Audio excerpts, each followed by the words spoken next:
తెలంగాణ భవన్ ఒక జనతా గ్యారేజ్లా మారిందని BRS working president KTR అన్నారు. బాధితులకు అండగా నిలిచేది గులాబీ జెండా ఒక్కటే అని తెలిపారు. వరంగల్ జిల్లా ఎల్కతుర్తిలో ఈ నెల 27వ తేదీన బీఆర్ఎస్ రజోత్సవ సభ ఏర్పాట్లను కేటీఆర్ పరిశీలించారు. ఈ సందర్భంగా పహల్గాం ఉగ్రదాడి ఘటనలో మరణించిన భారతీయులకు సభా ప్రాంగణం వద్ద 2 నిమిషాల పాటు నివాళులర్పించారు.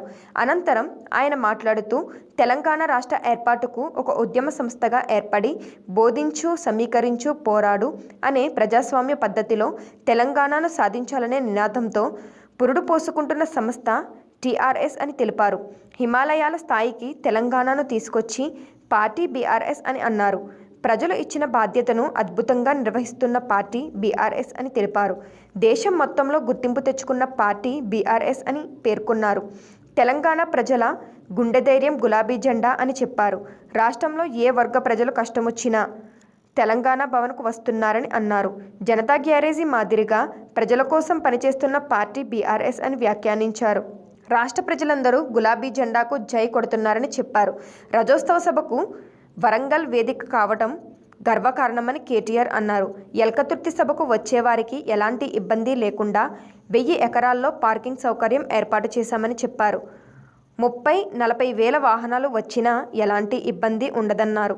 10 లక్షల వాటర్ బాటిల్స్, మజ్జిగ ప్యాకెట్లు, 1000కి పైగా వైద్య బృందాలు, 20 అంబులెన్స్లు ఏర్పాటు చేశామని చెప్పారు. ఇంత చక్కటి ఏర్పాటు చేసిన ఉమ్మడి వరంగల్ జిల్లా నాయకత్వానికి ధన్యవాదాలు తెలిపారు. కాంగ్రెస్ ప్రభుత్వంలో కరెంటు మీద నమ్మకం లేదని కేటీఆర్ అన్నారు. అందుకే సభ కోసం 200 జనరేటర్లను ప్రత్యేకంగా ఏర్పాటు చేశారని తెలిపారు. ఉమ్మడి వరంగల్ జిల్లా నాయకులందరూ సభ ఏర్పాట్లను పరిశీలిస్తున్నారని పేర్కొన్నారు. బీఆర్ఎస్ చరిత్రలోనే ఎల్కతుర్తి సభ భారీ బహిరంగ సభగా నిలుస్తుందని ధీమా వ్యక్తం చేశారు. కేసీఆర్ను చూడాలే, ఆయన మాట వినాలి, ప్రజలు ఉర్రూతలు ఊగుతున్నారని అన్నారు. బండి వెనక బండి గట్టి పద్ధతిలో పెద్ద ఎత్తున సూర్యారావుపేట రైతన్నలు వస్తున్నారని తెలిపారు. సభ కోసం 2000 మంది వాలంటీర్లు పనిచేస్తున్నారని పేర్కొన్నారు. ఈ నెల 27న 12,796 గ్రామ పంచాయతీల్లో గులాబీ జెండాలు ఎగరవేయాలని పిలుపునిచ్చారు. కదం తొక్కిన ఉత్సాహంతో చలో వరంగల్ సభకు చేరుకుందామని అన్నారు.